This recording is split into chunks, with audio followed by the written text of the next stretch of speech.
हो तो good morning class, कैसे हो तुम लोग। हाँ, देखो बेटा, इतना ज़्यादा पैनिक नहीं होना चाहिए तुम लोगों को, ठीक है।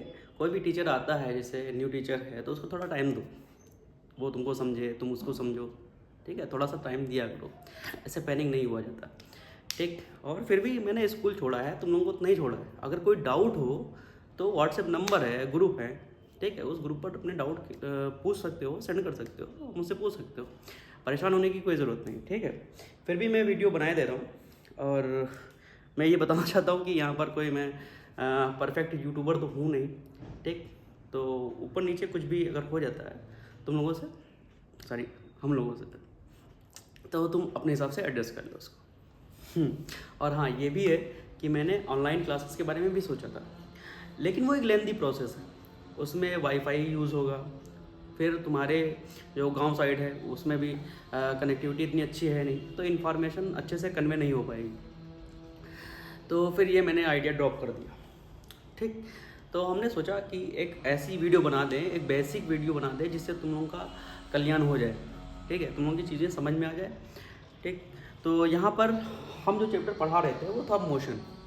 और मोशन में सबसे पहले हम लोगों ने मोशन ही पढ़ा था, ठीक, मोशन ही कॉन्सेप्ट पढ़ा था। लेकिन अभी ना यहाँ पर बिल्कुल बेसिक से स्टार्ट करेंगे, जहाँ पर हम लोगों को बताएंगे फिजिकल क्वांटिटी, फिर उसकी फिजिकल क्वांटिटी के टाइप बताएंगे, ठीक है। उसके बाद डिस्टेंस डिस्प्लेसमेंट बताएंगे, उसके बाद मोशन पर चलेंगे, ठीक है। तो वन बाय वन चीज़ों को हम समझेंगे यहाँ पर।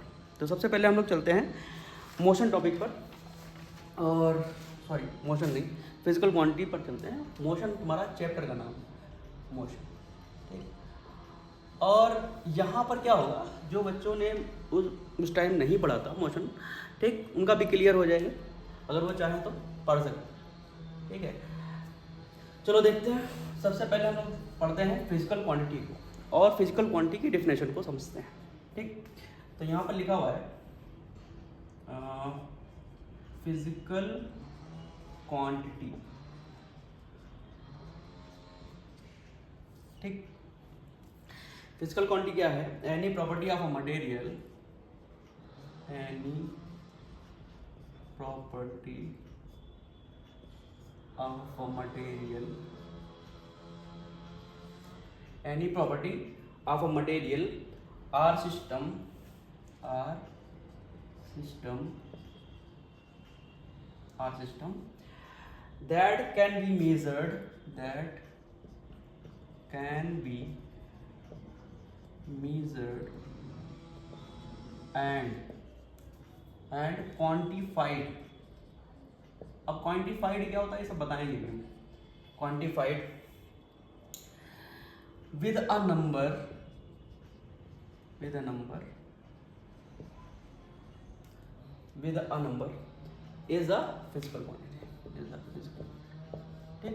पी क्यू लिख दे रहा हूँ, ये इसका मतलब होता है फिजिकल क्वांटिटी, ठीक है। तो फिजिकल क्वांटिटी की डेफिनेशन होती है। तो यहाँ पर सारे वर्ड को समझते हैं। एनी प्रॉपर्टी, कोई भी प्रॉपर्टी, प्रॉपर्टी का मतलब होता है गुण या खूबी, इसका मतलब ये होता है। ऑफ अ मटेरियल, ठीक, किसी मटेरियल की प्रॉपर्टी, गुण या खूबी या सिस्टम हो, ठीक, can be measured and quantified. Quantified का मतलब होता है गिनना, ठीक है। मेजर का मतलब होता है मापना, ठीक है। किसी भी फिजिकल क्वांटिटी, अब फिजिकल क्वांटिटी होती क्या, फिजिक्स के अंदर जितनी भी चीज़ें हैं जिनको हम मेज़र कर सकते हैं वो सब फिजिकल क्वांटिटी है। उनको जिस चीज़ से, जिस क्वांटिटी से मेज़र किया जाता है उनको कहते हैं फिजिकल क्वांटिटी, ठीक है। अब वो फिजिक्स के अंदर कौन सी चीज़ें, जैसे लेंथ हो गया, लेंथ को मेज़र करेंगे, मास को मेज़र करेंगे, ठीक है। ये सब बिल्कुल बेसिक फंडामेंटल क्वांटिटीज बता रहा हूँ मैं। लेंथ, मास हो गया, टाइम हो गया, ठीक। इनको मेज़र करने के लिए एक सिस्टम बनाया गया, ठीक है। और उस सिस्टम के अंदर कुछ फिजिकल क्वांटिटी बनाई, जैसे लेंथ है तो लेंथ को हम मेज़र करेंगे। जैसे कोई स्टिक है वो 50 सेंटीमीटर की है, ठीक है। तो 50 क्या हो गया, ये इसकी न्यूमरल वैल्यू हो गई। क्या हो गई इसकी न्यूमरल वैल्यू या न्यूमेरिकल वैल्यू हो गई, न्यूमेरिकल वैल्यू हो गई, ठीक है। और सेंटीमीटर इसकी यूनिट हो गई। तो लेंथ को हम किस में मेज़र करें, सेंटीमीटर में। और न्यूमरल वैल्यू क्या डिसाइड करेगा कि वो किस क्वांटिटी में कितनी, उसकी जो लेंथ की क्वांटिटी है वो कितनी है। और यूनिट डिसाइड करती है कि किस चीज़ को हम मेज़र कर रहे हैं। तो यहाँ पर यूनिट जो सेंटीमीटर है, तो सेंटीमीटर से क्या होगा, किसी लेंथ को मेज़र कर रहे हैं, और कितनी है वो 50 मीटर है, ठीक है। तो न्यूमेरिकल वैल्यू उस मटेरियल की क्वांटिटी को डिसाइड करता है, और यूनिट डिसाइड करता है कि किस मटेरियल को हम मेज़र कर रहे हैं।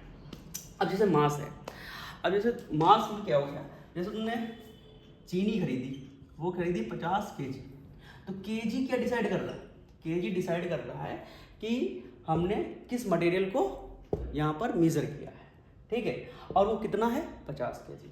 टाइम कितना है तुम्हारे पास, जैसे टाइम है तुम्हारे पास 4 आवर, तो आर क्या है, आर यूनिट, वो डिसाइड कर तुम किस चीज़ को मेज़र कर रहे हो, वो टाइम को मेज़र कर रहे हो भाई, ठीक है। जैसे टेम्परेचर कितना 4 डिग्री सेल्सियस, तो डिग्री सेल्सियस क्या बता रहा है तुमको, कि तुम टेम्परेचर को मेज़र कर रहे हो, ठीक है। किसको मेज़र कर रहे हो, टेम्परेचर को मेज़र कर रहे हो। और वो कितना है 4, और ये 4 क्या है, ये न्यूमरल वैल्यू, 4 क्या है यहाँ पर न्यूमरल वैल्यू, 50 क्या है न्यूमरल वैल्यू, ठीक है। तो ये सब बताएंगे कि क्वांटिटी को बताएंगे न्यूमरल वैल्यू, और ये यूनिट क्या बताएंगे कि किस क्वांटिटी को तुम मेज़र कर रहे हो, लेंथ को मेज़र कर रहे हो, मास को मेज़र कर रहे हो, टाइम को मेज़र कर रहे हो, टेम्परेचर को मेज़र कर रहे हो, ठीक है। चीज़ें समझ में, तो ये होती है तुम्हारी फिजिकल क्वांटिटी। समझ में आ गया, इसको एक बार देख लो और नोट कर लेना इसको, ठीक। अब इन्हीं फिजिकल क्वांटिटी को कई पार्ट में डिवाइड किया गया, कैटेगराइज किया गया। हाँ, अब यहाँ पर देखो, ये टाइप ऑफ फिजिकल क्वांटिटी है, टाइप मतलब फिजिकल क्वांटिटी को कितने पार्ट में डिवाइड किया गया, कैटेगराइज किया गया, ठीक है। तो 2 पार्ट में कैटेगराइज किया गया है, लिखा हुआ है बेस्ड ऑन दियर डिपेंडेंसी, ठीक है। बेस्ड ऑन दियर डिपेंडेंसी, ये किस पे डिपेंड करती हैं, ठीक है। तो ये जो पार्ट है ये हम क्लास 11th में पढ़ेंगे, ठीक। ये उसका टॉपिक है, तो इसको बिल्कुल भी भूल जाओ, इसको पढ़ना ही नहीं, ठीक है। लिखा हुआ बेस्ड ऑन डायरेक्शन, ठीक। तो बेस्ड ऑन डायरेक्शन में, डायरेक्शन के पर जो बेस्ड हैं फिजिकल क्वांटिटी, उनको हम पढ़ेंगे जो क्लास 9th में है। ये तुम्हारा क्लास 9th में है टॉपिक, ठीक। ये हमको पढ़ना है। तो सबसे पहले इसमें पढ़ना है स्केलर क्वांटिटी, उसके बाद वेक्टर क्वांटिटी। वेक्टर क्या होता है ये अलग बात है, भी समझाएंगे। स्केलर क्वांटिटी, इसमें सिर्फ हम मैग्नीट्यूड पर जो है ध्यान देते हैं। लिखा हुआ है अ physical quantity that has only magnitude, ठीक है। अब इसको बताएंगे क्या होता है ये, कौन सी बला है ये स्केलर क्वांटिटी, ठीक है। इसका एग्जांपल देख लेते हैं, मास, टाइम, टेम्परेचर, ठीक है। इसको समझाने के लिए मैंने इतने एग्जांपल लिए हुए, कौन सा, मास, टाइम, टेम्परेचर। अब देखो, तुमको किसी चीज़ को वजन, वेट करना है, ठीक है, वजन उसको मेज़र करना है, ठीक है। जैसे हमारा वजन है 70 kg, ठीक। तो 70 kg क्या है, 70 kg को मेज़र करने के लिए किसी डायरेक्शन की ज़रूरत नहीं है, ठीक है। सिर्फ जाके हमको विंग मशीन पर बैठ जाना है, ठीक। विंग मशीन पर बैठ गए और वजन क्या हो गया, मेज़र हो गया। टाइम के लिए देखो, टाइम को मेज़र करने के लिए किसी डायरेक्शन की ज़रूरत नहीं। अब ये नॉर्थ में टाइम कुछ और होगा, साउथ में कुछ और होगा, ईस्ट में कुछ और होगा, तो ऐसा नहीं, ठीक है। टाइम हर जगह सेम हो जाता है, ठीक है। क्लियर है, टाइम को मेज़र कर सकते हैं, इसके लिए डायरेक्शन की ज़रूरत नहीं है। मास को मेज़र करने के लिए डायरेक्शन की ज़रूरत नहीं, टेम्परेचर को मेज़र करने के लिए डायरेक्शन की ज़रूरत नहीं, ठीक। भाई एक रूम में खड़े हुए हो, टेम्परेचर, तो रूम का टेम्परेचर कितना है, मान लो 40 डिग्री सेल्सियस है, तो रूम के साउथ में जाओगे वहाँ पर भी 40 डिग्री सेल्सियस, ठीक है। वेस्ट में जाओगे वहाँ पर भी 40 डिग्री सेल्सियस। अब रूम के बाहर निकल के दूसरे रीजन में ना पहुँच जाना, जैसे, ठीक, नॉर्थ पोल साउथ पोल पे चले गए तो वहाँ पर तो फिर ठंडक पड़ेगी, ठीक है।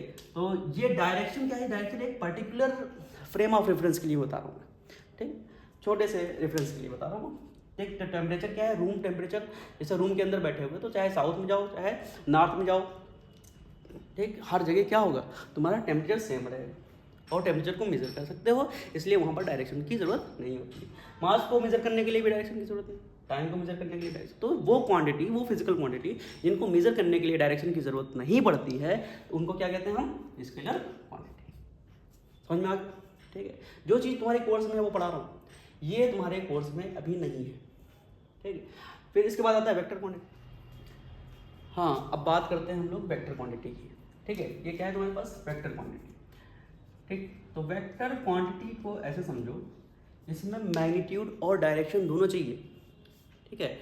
इसको एक छोटा सा एग्जांपल से हम तुमको समझाते हैं, थोड़ा सा इमेजिन कराते हैं, ठीक, कि फोर्स के बारे में तुमको समझाते हैं। जैसे लिखा हुआ है, पहले डेफिनेशन समझ लो, a physical quantity that has both magnitude and direction. ठीक, वो फिजिकल क्वांटिटी जिसमें मैग्नीट्यूड और डायरेक्शन दोनों की ज़रूरत पड़ती है। ठीक, अब इसको इस तरीके से समझो, जैसे स्क्रिप्ट तो समझ में आ गया होगा। ठीक है, इसको बिठा देते हैं हम। देखो यहाँ पर जैसे ये एक टेबल, ठीक है, और इस टेबल पर एक बड़ा सा ड्रम रखा हुआ है, समझना बहुत ध्यान से, कॉन्सेप्चुअल है, और इसमें पानी भरा हुआ।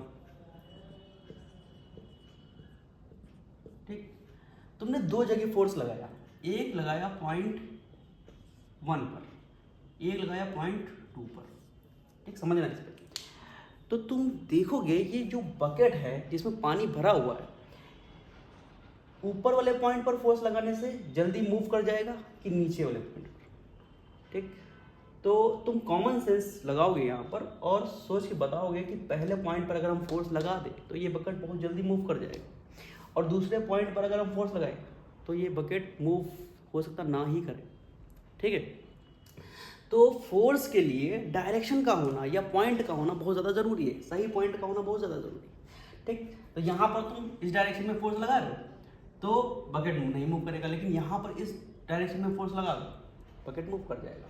या फिर एक चीज़ से और समझ सकते हो कि दोनों हाथ रख के यहाँ पर अगर फोर्स लगाते हो बकेट के ऊपर, ठीक, तो ये बकेट मूव नहीं करेगा। इसको मूव कराने के लिए क्या करना पड़ेगा, यही फोर्स यहाँ पर इस पॉइंट पर लगा दो तो ये इस डायरेक्शन में मूव कर जाएगा। ठीक है, तो इसलिए फोर्स के लिए डायरेक्शन बहुत ज़्यादा ज़रूरी होती है। ठीक है, क्योंकि बॉडी को मूव कराना है। ठीक, और ये ज़रूरी नहीं कि बॉडी अगर मूव नहीं कर रही है तो फोर्स अप्लाई नहीं हो रहा, ऐसा कुछ भी नहीं।